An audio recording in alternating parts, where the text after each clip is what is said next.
El regreso del hijo pródigo. Meditaciones ante un cuadro de Henry J. Nowen. Editorial Herder. Conclusión. Convertirse en el Padre. La paternidad misericordiosa. El retrato de Rembrandt del padre del hijo pródigo me ayuda a comprender que ya no necesito echar mano de mi condición de hijo para mantenerme a distancia. Habiendo vivido mi condición de hijo en plenitud, ha llegado la hora de acabar con todas las barreras y descubrir que lo que realmente deseo es convertirme en el anciano que veo ante mí. No puedo ser siempre un niño, no puedo seguir poniendo a mi padre como excusa en mi vida. Tengo que atreverme a extender las manos en un gesto de alabanza y recibir a mis hijos con compasión, sin tener en cuenta los pensamientos o sentimientos que tengan hacia mí. Ahora necesito descubrir lo que realmente significa ser un padre misericordioso, porque este es el fin último de mi vida espiritual, como queda expresado en la parábola y en el cuadro de Rembrandt.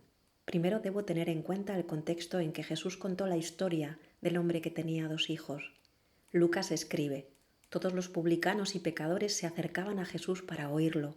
Los fariseos y los maestros de la ley murmuraban: este anda con pecadores y come con ellos. Lucas 15, 1-2. Pusieron su legitimidad de maestro en cuestión, criticando su proximidad con los pecadores. Como respuesta, Jesús les cuenta las parábolas de la oveja perdida, la moneda extraviada y el hijo pródigo. Jesús deja claro que el Dios del que habla es un Dios de misericordia que da la bienvenida y acoge encantado a los pecadores arrepentidos. Así pues, tratar y comer con gente de mala reputación no contradice sus enseñanzas sobre Dios, sino que al contrario, hace que sus enseñanzas puedan vivirse en la vida diaria. Si Dios perdona a los pecadores, entonces aquellos que tienen fe deberían hacer lo mismo. Si Dios acoge a los pecadores en casa, entonces aquellos que confían en Dios también deberían hacerlo. Si Dios es misericordioso, los que aman a Dios deberían ser misericordiosos. El Dios que Jesús anuncia y en cuyo nombre actúa es el Dios de la misericordia, el Dios que se ofrece como ejemplo y modelo de comportamiento humano. Pero hay más. Convertirse en el Padre Celestial no es solo un aspecto importante de las enseñanzas de Jesús, es el núcleo mismo de su mensaje. La radicalidad de las palabras de Jesús y la aparente imposibilidad de sus exigencias son obvias cuando son escuchadas como parte de una llamada general a convertirse y a ser verdaderos hijos e hijas de Dios. En la medida en que sigamos perteneciendo a este mundo, seguiremos siendo víctimas de sus métodos competitivos y esperaremos ser recompensados por todo el bien que hacemos. Pero cuando pertenecemos a Dios, que nos ama sin condiciones, podemos vivir como Él. La gran conversión a la que nos llama Jesús consiste en pasar de pertenecer al mundo a pertenecer a Dios. Cuando poco antes de morir, Jesús reza a su Padre por sus discípulos, dice: Padre, ellos no pertenecen al mundo, como tampoco pertenezco yo. Te pido que todos sean uno. Padre, lo mismo que tú estás en mí y yo en ti, que también ellos estén unidos a nosotros. De este modo, el mundo podrá creer que tú me has enviado. Juan 17, 16, 21. Una vez que estemos en la casa de Dios como hijos e hijas suyos, podremos ser como Él, amar como Él, ser buenos como Él, preocuparnos por los demás como Él. Jesús deja esto muy claro cuando explica que si amáis a los que os aman, ¿qué mérito tenéis? También los pecadores aman a quienes los aman. Si hacéis el bien a quien os lo hace a vosotros, ¿qué mérito tenéis? También los pecadores hacen lo mismo. Y si prestáis a aquellos de quien esperáis recibir, ¿qué mérito tenéis? También los pecadores se prestan entre ellos para recibir lo equivalente. Vosotros amad a vuestros enemigos, haced bien y prestar sin esperar nada a cambio. Así vuestra recompensa será grande y seréis hijos del Altísimo, porque Él es bueno para los ingratos y malos. Sed misericordiosos como vuestro Padre es misericordioso. Lucas 6, 32-36. Este es el núcleo del mensaje del Evangelio. La forma a la que estamos llamados a amar los seres humanos es la forma como Dios ama. Estamos llamados a amar al prójimo con el mismo amor generoso que vemos en el retrato que hace Rembrandt del Padre. La misericordia con la que se nos ama no está basada en la competitividad. En esta misericordia no puede haber competiciones. Si vamos a ser recibidos no solo por Dios, sino como Dios, entonces tenemos que llegar a ser como el Padre Celestial y contemplar el mundo con sus ojos. La persona de Jesús es más importante que el contexto de la parábola y que la parábola en sí. Jesús es el verdadero Hijo del Padre. Es nuestro modelo a seguir para llegar a ser como el Padre. En Él habita la plenitud de Dios. Todo el conocimiento de Dios reside en Él. Toda la gloria de Dios permanece en Él. Todo el poder de Dios le pertenece. Su unidad con el Padre es tan íntima y tan completa que ver a Jesús es ver al Padre. Muéstranos al Padre, le dice Felipe. Jesús le responde, el que me ve a mí, ve al Padre. Juan 14, 9. Jesús nos enseña en qué consiste la verdadera condición de hijo. Es el hijo menor sin ser rebelde. Es el hijo mayor sin ser rencoroso. Es obediente al Padre en todo, pero no es su esclavo.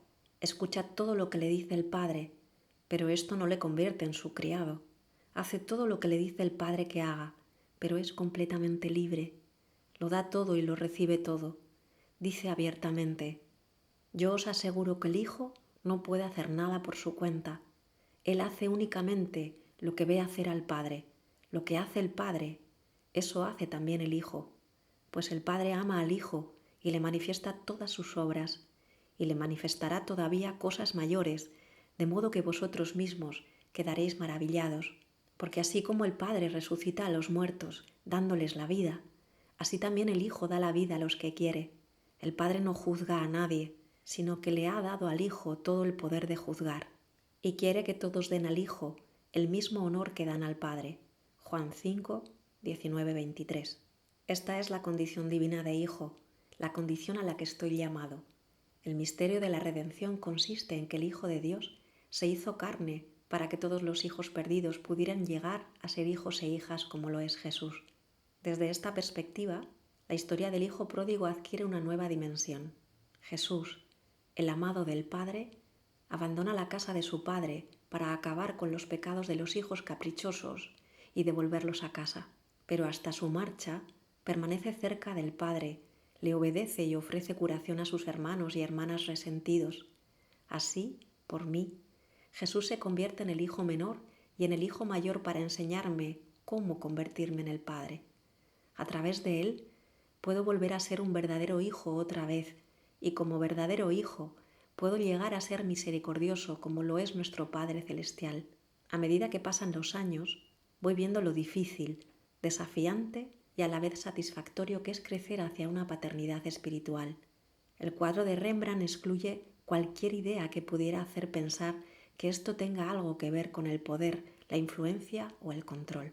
Una vez tuve la ilusión de que un día todos mis jefes se irían y yo podría al fin mandar. Pero esta es la dinámica del mundo, donde el poder es lo más importante, y resulta fácil comprobar que aquellos que durante toda su vida han intentado deshacerse de sus jefes, cuando por fin logren ocupar su puesto, no serían muy diferentes a como fueron sus predecesores. La paternidad espiritual no tiene nada que ver con el poder o el control.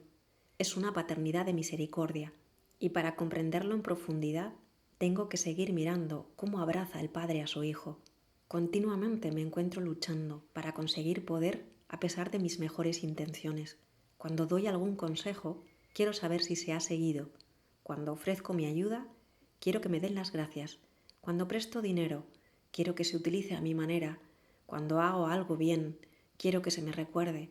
Puede que no me hagan una estatua o una placa conmemorativa, pero vivo preocupado porque no me olviden, por permanecer en el pensamiento y en los actos de los demás.